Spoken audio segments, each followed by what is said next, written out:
नमस्कार,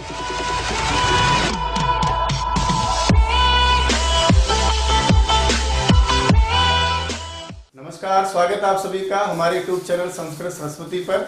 मैं रामकुमार शास्त्री आप सभी संस्कृत अनुरागियों का हार्दिक अभिनंदन स्वागत करता हूं। दोस्तों, यदि आपने अभी तक इस चैनल को सब्सक्राइब नहीं किया तो इसे सब्सक्राइब करें, लाइक करें, शेयर करें और वीडियो देखने के बाद इस चैनल पर कि ये वीडियो आपको कैसा लगा कमेंट्स बॉक्स में आप कमेंट करके मुझे जरूर बताइएगा। मैं आपकी कमेंट की प्रतीक्षा में रामकुमार शास्त्री एक बार फिर आपका हार्दिक अभिनंदन करता हूं। चलिए आज की क्लास शुरू करते हैं। शुक्लां ब्रह्म विचारि सारि परिमां आद्यां जगद्व्यापिनीं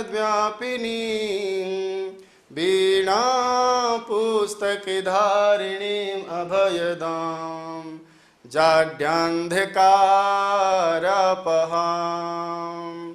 हस्ते स्फाटिकमालिकां विदधतीं पद्मासने संस्थितां वन्दे तां परमेश्वरीं भगवतीं बुद्धिप्रदां शारदां बुद्धिप्रदां शारदां। और कुछ विशेष परिस्थितियों में दो धातुओं को छोड़कर सब में पररूप हो जाता है। एद और इण धातु का रूप दिया तो वहां वृद्धि कार्य एदते और एति में। अब देखिए, केवल इतना ही प्रसंग नहीं है, यहाँ पर आगे और भी बहुत कुछ दिया है। पररूप के कार्य में पररूप कार्य विस्तृत रूप में हो जाता है। पाणिनि के बाद में एक मुनि का जन्म हुआ था, इसका नाम हम पढ़ रहे थे कात्यायन। और कात्यायन ने जो लिखे उसका नाम आपको याद होगा वार्तिक। कुछ कुछ विषयों पर पाणिनि जी बोलना जो है बोल नहीं पाए। कुछ विषयों पर पाणिनि ने सूत्र नहीं लिखा, लेकिन लोक व्यवहार में ऐसे शब्द प्रयोग किए जाते थे। ऐसे विषयों पर फिर आगे जाकर के यानी सूत्रों की पूर्णता के लिए, सूत्रों की उस बात को पूरा करने के लिए कात्यायन ने वार्तिक लिखे हैं। तो दोस्तों, इसके साथ में उन्होंने एक वार्तिक लिखा है और उस वार्तिक का नाम है जो उन्होंने लिखा है सकंदवादेषु पररूपं वाच्यम। बहुत प्रसिद्ध वार्तिक, आपने इसको सुना होगा। वार्तिक का नाम है सकंदवादेषु पररूपं वाच्यम। सकंदवादेषु पररूपं वाच्यम। सकंदवादेषु पररूपं वाच्यम। वार्तिक अपने आप में देखो इतना बड़ा होता है, यानी लगभग लगभग उस सूत्र का अर्थ लिए हुए होता है अपने आप में। इससे की अलग से वृत्ति लिखने की आवश्यकता भी नहीं थी, इसलिए भट्टोजी दीक्षित ने वार्तिकों की वृत्ति नहीं लिखी है। जबकि सूत्रों का संक्षिप्त अर्थ होता था, अल्पाक्षरम होते थे, बहुत कुछ कहने वाले होते थे कम शब्दों में, कम अक्षरों में, इसलिए वो छोटा होता है। इको एणसी। अब देखो इसी का सूत्र तो क्या है, एंगी पर रूपम। जबकि वार्तिककार ने जो वार्तिक लिखे हैं पूरा का पूरा वाक्य रूप में दिख रहा होगा आपको, और पूरा का पूरा अर्थ इसी में छुपा हुआ है। आइए साहब, अर्थ क्या कहता है ये? इसका अर्थ दिया है कि सकंदु आदिशु, इसमें भी एक संधि है, सकंधु आदिशु, अर्थात जो सकंदु आदि शब्द है उनमें, है ना, बोला वो कौन कौन से शब्द हैं?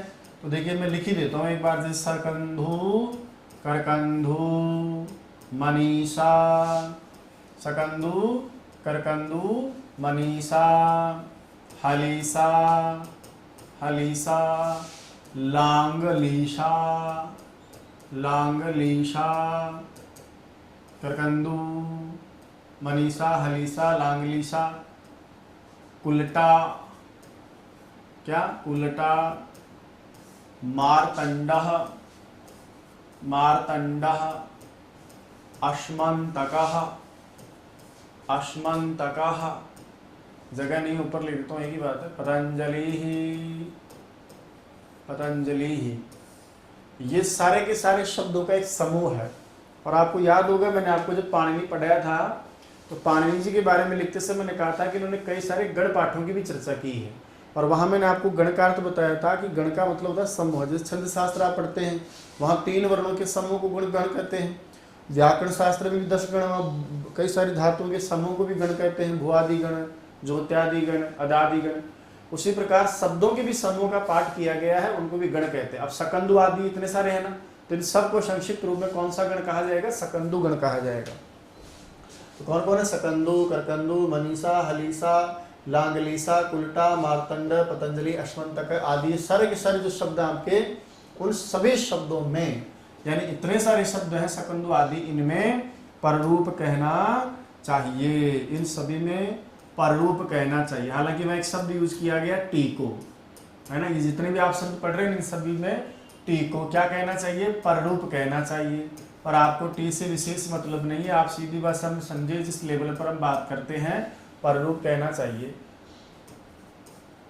क्योंकि टी में तो हम गड़बड़ कर जाएंगे ना भाई। अब वो क्या टी है वो भी मैं आपको बताऊंगा अभी। आ जाओ साहब, कैसे कहते हैं कि इन शब्दों में चाहे पररूप प्राप्त हो या ना हो, है ना, चाहे आपको वो अंगी पररूपों की कंडीशंस मिले या न मिले, चाहे कोई सी भी संधि प्राप्त हो, कहीं दीर्घ प्राप्त होगी, कहीं आपको गुण प्राप्त होगा, लेकिन आपको किसी या स्तुत्व भी प्राप्त होगा, पर आपको किसी भी संधि को छोड़ करके इन शब्दों में तो हमेशा पररूप ही कहना चाहिए। कैसे, तो आइए एक एक उदाहरण को हम लेते हैं। सबसे पहला जो हमारा उदाहरण है उसका नाम है शकंदु। ये देखिए साहब, मेरे पास में शब्द क्या है, सकंदु लिखा है। सकंदु में शक प्लस अंधु।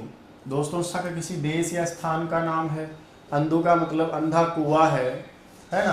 तो पहला जो शब्द है उसका नाम क्या है, शक प्लस अंधु। अब यहाँ यदि हम बात करें तो ये देखिए पहला जो आपका शब्द है उसका नाम है शक, और शक में क्या मिला हुआ है, ए। उसके बाद में ये देखिए आगे भी अ। अब मैं आपसे पूछूं कि यहाँ तक संधि का नाम यदि हमसे पूछे तो बताइए कौन संधि बताते हैं आप, दीर्घ बताते हैं ना, क्योंकि वास्तव में ए और ए मिलकर के क्या होना चाहिए था, आ।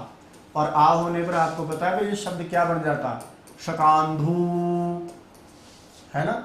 ऐसा कहने पर वास्तव में क्या बन जाता, शकांधु बन जाता। लेकिन ऐसा होता नहीं होगा। वार्तिकार ने देखा यार ये तो पाणिनि जी ने इसके बारे में कुछ कहा नहीं, ऐसे तो हम शक प्लस अंधु को शकांधु कर देंगे। तो फिर एक काम करते हैं, फिर हम इसको क्या बना देते हैं, शकंदु बना देते हैं। पररूप प्राप्त नहीं होने पर भी पररूप कर लेते हैं। अब पररूप का मतलब क्या है, पररूप का मतलब है कि ए और ए में जो बाद वाला अ है वो रह जाएगा, पहले वाला खत्म। वापस मिला दीजिए, देखिए शक, पहले वाला तो खत्म हो गया, बाद वाला मिला दो। अब आप जो देखेंगे उसका नाम क्या बन गया, ये शकंधु हो। तो शक देश का जो अंधा कुआं है, उस शक देश के अंधे कुएं का नाम ही वास्तव में क्या होता है, शकंधु होता है। इसी प्रकार से जो अन्य उदाहरण है उनको भी हम लेते हैं। ये देखिए कर्क प्लस अंधु, कर्क प्लस अंधु। यहाँ पर भी आगे अ है, पीछे अ है। वास्तव में संधि कौन सी प्राप्त है, सवर्ण दीर्घ है। कहा कि हमें सवर्ण दीर्घ नहीं करना है, पूर्व वर्ण और परवर्ण में केवल पर ही रखना है। ऐसी स्थिति में आप परवर्ण रखोगे, पहले वाला खत्म, केवल बाद वाला वापस इसमें मिल जाएगा। तो कर्क प्लस अंधु बराबर क्या बन जाएगा, कर्कंधु। और देखिए इसी प्रकार से, जैसे उदाहरण के लिए कुल प्लस अटा, कुछ जो समान वाले भाव हैं उनको एक साथ लिखने का प्रयास कर रहा हूँ मैं। कुल प्लस अटा, यहाँ पर भी आप देखेंगे आगे है अ, पीछे भी अ, होना चाहिए आ और बनना चाहिए कुलाटा। लेकिन कुलाटा तो हम लोग व्यवहार में प्रयोग करते ही नहीं है। गणिका स्त्री को कुलटा ही बोलते हैं। सुना आपने कभी कि तुम कुलाटा हो, हम बोलते हैं कि तुम कुलटा हो, ऐसा कुछ बोलते हैं। तो कहने का मतलब है कि आगे वाला अ खत्म, पीछे वाला अ बचेगा, वो इसमें मिल जाएगा ल में वापस। तो अ कुल अटा बराबर कुलटा। इसी प्रकार से जो मार्तंड मैंने लिखा है विसर्ग वाला, यहाँ ये देखिए साहब मार्त, हालांकि मृत प्लस अंडा भी मार्तंड ही होता है। तो मृत प्लस अंडा, बताइए आगे भी क्या है अ, पीछे भी क्या है अ। वास्तव में क्या होना चाहिए था, यहाँ पर दीर्घ होना चाहिए था। अ और अ मिलकर के क्या हो जाता, आ और मार्तांडह बन जाता। लेकिन कहते हैं कि ऐसा नहीं है, इन सभी शब्दों में तो पर का रूप ही रखो, अर्थात आगे वाला है खत्म, पीछे वाला अ बचेगा, मार्त में हलंत रहेगा, लेकिन पीछे का जो अ वो मिलने से ही पूरा हो जाएगा। और ये देखिए आपका शब्द क्या बन गया, मार्तंडह। ठीक है, तो ये सारे शब्द, इनमें से कुछ ऐसे शब्द जो एक जैसे ही हैं। तो शक प्लस अंधु शकंधु, कर्क प्लस अंधु कर्कंधु, कुल प्लस अटा कुलटाह, मार्त प्लस अंड है मार्तंड है। दोस्तों यहाँ कई बार ऐसा देखा है अपने परीक्षा में कि मृत प्लस अंडह ऐसा भी लिखा होता है ना। संधि विच्छेद करते समय मृत प्लस अंडह। अब मृत से क्या है, अनादि प्रत्यय होकर के पहले मार्त शब्द बनाया जाता है। तो इसका संधि रूप जब आप रखोगे तो यही रखना है, और इसका विच्छेद रूप पूछे तो हम प्राथमिकता जिस स्तर पर तैयारी कर रहे हैं वहाँ मार्त प्लस अंडह मार्तंड को स्वीकार करना है आपको। मैं आपसे पूछूं कि इन सभी उदाहरणों में कहाँ पर जो है कौन सी संधि प्राप्त है, तो मैं कहेंगे साहब यहाँ पर भी अ था, यहाँ पर सब जगह देखिए पूर्व वर्ण भी अ है और आपका बाद वाला वर्ण भी अ है। ऐसे स्थानों पर सामान्य अ और अ मिलकर के क्या होना चाहिए था, आ। और अ और अ मिलकर क्या होना चाहिए था, आ। लेकिन हमने किया नहीं। इसका मतलब सब जगह पर रूप सवर्ण दीर्घ को बांधने का काम करता है। परीक्षा में आता नहीं है, पर मैं आपको सीखने के लिए, आप देख ही रहे हो ना भाई, अ और अ, अ और अ, अ और अ, तो होना कैसे था, आ। तो याद रखिएगा यहाँ सब के सब संधि का नाम तो पररूप ही है सब में, लेकिन वास्तव में जिस संधि को बाध करके आप बनाते हो उसका नाम है सवर्ण दीर्घ। इसलिए हम लिख देंगे कि ये वास्तव में किसका अपवाद है भैया, सवर्ण दीर्घ का अपवाद है। क्योंकि सकांधु बनना चाहिए था, करकांधु बनना चाहिए था, है ना। कुलटा तो कुलाटा बनना चाहिए था, मार्त में मार्तांड बनना चाहिए था। इसी प्रकार से अमृतंड भी मार्तांड बनना चाहिए था। तो मेरे कहने का मतलब है कि जितने भी शब्द आप ये पढ़ रहे हो ना, इन सारे शब्दों में हमें क्या कहना चाहिए, पररूप कहना चाहिए, चाहे प्राप्त हो कि नहीं हो। आगे बढ़ो, और भी बहुत सारे शब्द है ना, अभी तो आपके मनीषा, हलीसा, पतंजलि आदि। आगे देखते हैं साहब। इसी प्रकार से यहाँ देखिए शब्द है आपका हल प्लस ईशा। कौन सा शब्द है, हल प्लस ईशा। अब मुझे बताइए यहाँ कौन सा स्वर दिख रहा है आपको, अ। बाद में कौन सा स्वर दिख रहा है आपको, दीर्घ ई। हकीकत में तो कौन सी संधि होनी चाहिए थी भाई, पढ़े हो ना, सुर प्लस ईशा सुरेशा, है ना। तो यहाँ पर भी गुण संधि होनी चाहिए, लेकिन कहते हैं कि नहीं, इन शब्दों में गुण संधि वगैरह कुछ नहीं करना आपको, इन शब्दों में तो पररूप ही करना है। अब पररूप में क्या करना है, पूर्व वाला स्वर खत्म, आ गया, पीछे ई बचा। तो हकीकत में यहाँ क्या रहेगा, हल, उसके बाद में क्या रहेगा, पीछे बचा हुआ है ईशा। अब मिला तो हम सकते हैं ना, हल प्लस ईशा को मिलाएंगे तो बताइए आपका शब्द कौन सा बन के तैयार हो जाएगा, हलीशा। नहीं तो क्या बनता, हलेशा, ऐसा बन जाता। आप यदि इसको ऐसा नहीं करते ना, तो आपका शब्द गुण संधि में क्या बनता, हलेशा। अब उस जमाने से लेकर के अब तक हलेशा हम पढ़ते नहीं, सीखते ही नहीं है, हम हलीशा ही पढ़ते हैं। इसलिए इसमें कहा कि पररूप कहना चाहिए।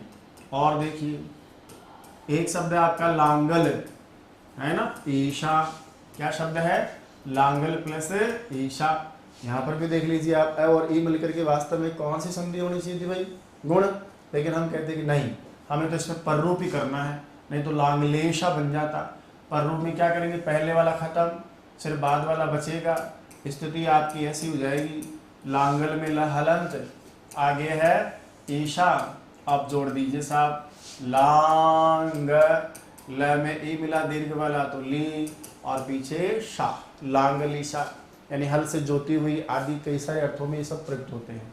अब दोनों जगह पर मैं आपसे परीक्षा में पूछूं कि बताओ वास्तव में ये दोनों जो आपने उदाहरण लिखे किसके अपवाद हैं, तो हम कहेंगे कि ये दोनों के दोनों गुण के अपवाद हैं, यानी गुण संधि के अपवाद है। हकीकत में तो यहाँ गुण संधि ही होनी चाहिए थी, रामा की तरह और रमेश की तरह, सुरेश की तरह, लेकिन विशेष नियम होने के कारण गुण संधि आदि स्थानों पर भी पररूप आदि कार्य किए जाते हैं।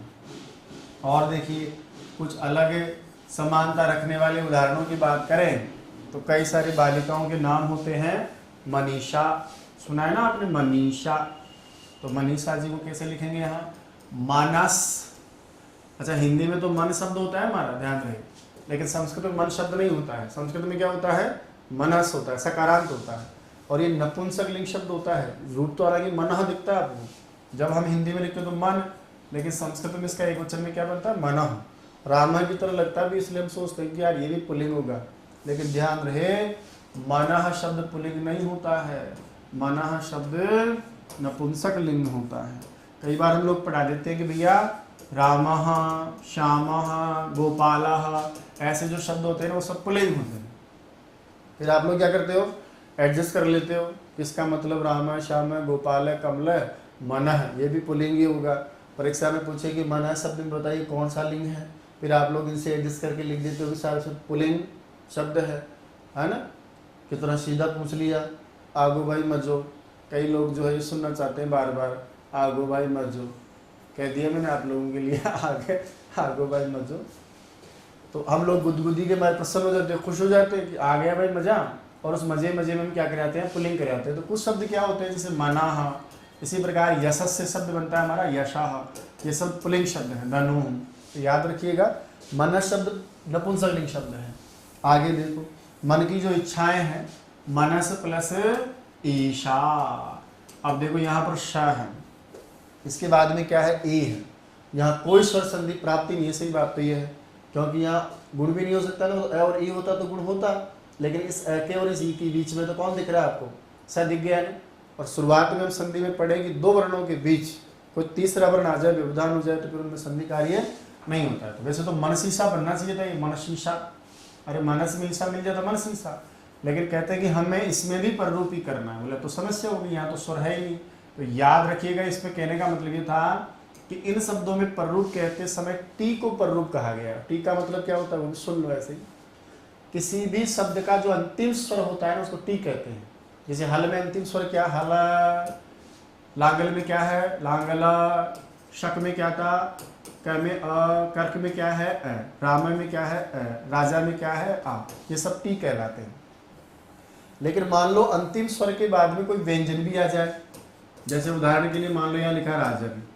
राजन का अंतिम स्वर कौन है, अ, लेकिन इसके बाद में एक व्यंजन भी है ना, तो फिर इस स्वर और व्यंजन दोनों को क्या कहा जाता है, व्याकरण शास्त्र में टी कहा जाता है। और इस समय जो पररूप कहते हैं ना वो पूरे टी को कहते हैं। इसका मतलब आगे जो टी है ना वो पूरा का पूरा गायब और बाद वाला स्वर बच जाएगा। जैसे राजन, इसी प्रकार से मान लो पतत लिख दिया मैंने, पतत अंतिम स्वर कौन है इसमें, तय में अ, उसके बाद व्यंजन भी है ना, ले लो इसको भी, तो कौन जाएगा, पूरा का पूरा ही अत चला जाएगा। इसी प्रकार से मनस, मनस में अंतिम स्वर कौन है, अ, लेकिन उसके साथ कौन सा व्यंजन वर्ण है, स, दोनों को मिला के दोनों गायब हो जाएंगे। उसी प्रकार से मान लो ऐसे कई सारे शब्द, जैसे आत्मन, आत्मन में अंतिम स्वर कौन है, अ, उसके बाद में व्यंजन कौन है, न, पूरा का पूरा ही जाएगा। तो कहने का मतलब यह है कि अंतिम टी को जाता है। अंतिम टी का मतलब अंतिम स्वर है तो स्वर चला जाएगा। और यदि पहले शब्द के अंत में स्वर के साथ साथ में कोई व्यंजन वर्ण भी चिपक के बैठा हो ना भैया, तो कह देना कि हम भी डूबे और हमारे साथ तुम भी डूबे, दोनों हटा देना। अब मनस में देखो एक बार, आप देखिए मनस में आप देख रहे होंगे आगे मन, और फिर मन में अंतिम स्वर क्या है, अ, क्योंकि स तो स्वर है नहीं, और उसके साथ में व्यंजन कौन, अस, तो पूरा का पूरा ही क्या होगा, अस चला जाएगा। आगे है ईशा, अब जोड़ दें, अस चला गया तो मन में बचा, मनस में बचा मन, आगे जोड़ा ईसा और ये बन गया मनीषा। तो मनीषा को बनाने के लिए प्ररूप करना पड़ता है, अस को भगाना पड़ता है। मन की जो इच्छा है उनको मनीषा कहते हैं। कई बालिकाओं के नाम मनीषा होते हैं। पहले जब हम छोटे थे और पढ़ते रहते थे, लिखते रहते थे, टीवी देखते रहते थे, किताबों में भी नाम आ जाते थे कि राम ने 5 रुपये लिए श्याम से, गोपाल ने लिए सुरेश से। अब जिस लड़के का नाम गोपाल होता था वो खुश हो जाता था, देख भाई का नाम आया किताबों में, है ना, देख भाई का नाम आया कहाँ। कई बार यदा कदा अखबार वाचन के समय भी अखबारों में नाम आ जाता था कि देख आज तो अखबार में नाम आ गया। अब इस समय पूरा हिंदुस्तान देख रहा है, हिंदुस्तान से बाहर की जनता भी देख रही है, तो जिन का मनीषा नाम है वो खुश हो जाएंगे। देखो नाम चल रहा है हमारा आजकल टीवी स्क्रीन पे यूट्यूब पे, खुश हो लो भैया जिसका नाम मनीषा है, ठीक है। हमारे तो नाम आते ही नहीं, राम कुमार कहाँ मिलता है। षष्ठी तत्पुरुष समास करेंगे, रामस्य कुमार है थे राम कुमार, वहाँ जाकर के एक बार नाम लिया जाता है। तो मनस प्लस ईसा क्या बनाओगे, मनीषा।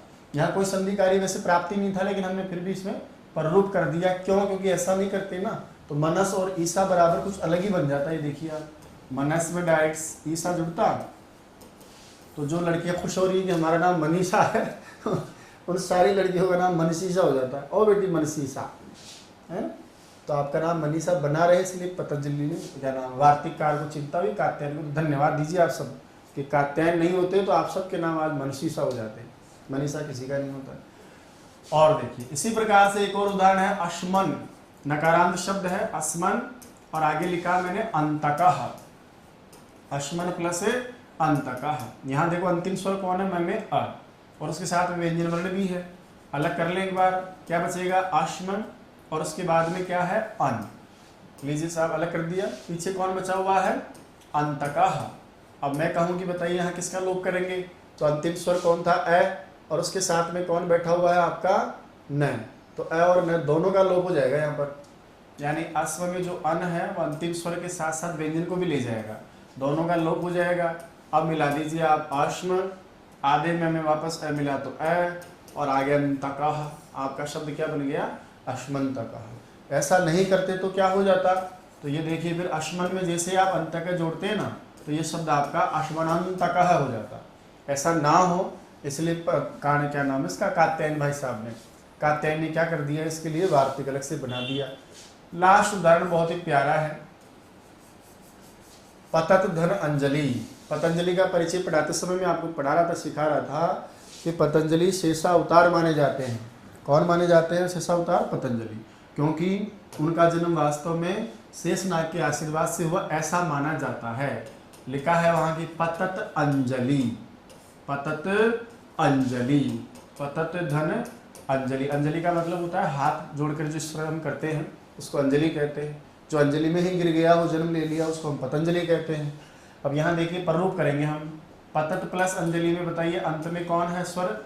ऐ, लेकिन उसके साथ में पीछे कौन बैठा है? त। उसके बाद में आप देख रहे हैं यहाँ लिखा है अंजलि, मिला में साहब, मिला देवे ना, ये चला गया पूरा का पूरा अत, पत में मिलाएंगे अंजलि और बन जाएगा पतंजलि ही। यहाँ पर याद रखिएगा दो दो तरह से संधियां प्राप्त हो सकती थी। इस स्थिति में यदि आप देख रहे हो तो पतत प्लस अंजलि में तो वर्ग का पहला, दूसरा, तीसरा, चौथा अक्षर के बाद कुछ स्वर आ जाता है, तो आगे वाले अक्षर के स्थान पर कौन सा अक्षर होता है? तीसरा। याद दिलाऊं, जैसे जस्त संधि हम पढ़ेंगे भविष्य में, हल संधि में वहां लिखेंगे जगत प्लस ईश, जगदीश, है ना। उसी तरह से वाक प्लस ईशा, वागीसा। यहाँ पर भी वास्तव में क्या होना चाहिए था? पतत प्लस अंजलि, पतदंजलि, ऐसा होना चाहिए था। ऐसा ना हो, इसके लिए ही ग्रंथकार ने कह दिया कि पतंजलि में भी हमें पररूप संधि करनी चाहिए। तो ये किसका अपवाद हो गया भाई? जस्त संधि का अपवाद हो गया ना। परीक्षा में नहीं पूछेगा हमसे, केवल हम सीखने के लिए लिख रहे हैं। ये किसका अपवाद है? तो हम कह देंगे जस्त संधि का अपवाद है। ये लीजिए साहब, जस्त का अपवाद है। तो सकंदु आदि गण में पढ़े गए जितने भी शब्द हैं उन सभी शब्दों में हमें पररूप कहना चाहिए, प्राप्त हो चाहे नहीं हो। कहीं आप दीर्घ प्राप्त नहीं करें, बोले हम तो पररूप करेंगे, है ना। कहीं आपको गुण प्राप्त होता लेकिन नहीं किया आपने, कहीं हम तो पररूप करेंगे। कहीं संधि प्राप्त नहीं है लेकिन फिर भी पररूप करेंगे। कहीं जस्त प्राप्त है फिर भी हम पररूप करेंगे। तो दोस्तों ये थी आज की क्लास, एक नए अंदाज में, एक नए विषय वस्तु के साथ, एक नए तरीके के साथ। आशा करता हूं आज का वीडियो आपको बहुत अच्छा लगा होगा। आज की क्लास आपकी प्रतियोगी परीक्षा के लिए बहुत लाभदायक रहेगी। दोस्तों ये वीडियो कैसा लगा, वास्तविक आपका अनुभव कैसा रहा, ये कमेंट्स बॉक्स में आप मुझे कमेंट करके जरूर बताएंगे। आपके कमेंट्स को पढ़ करके मैं जवाब दूंगा, और भी हम बहुत सारी अच्छी अच्छी चीजें पढ़ते रहेंगे, सीखते रहेंगे। आपके कमेंट्स से मुझे जो ऊर्जा मिलती है, यकीन मानिएगा आने वाली क्लासें और भी जोरदार होंगी, आपके लिए जो वास्तव में फायदेमंद रहेंगी। रेट और सीटेट या कोई भी सीट परीक्षा होगी उसमें हम बहुत अच्छे प्राप्त करेंगे। बने रहिएगा चैनल के साथ। जय तो संस्कृतम, जय तो भारतम।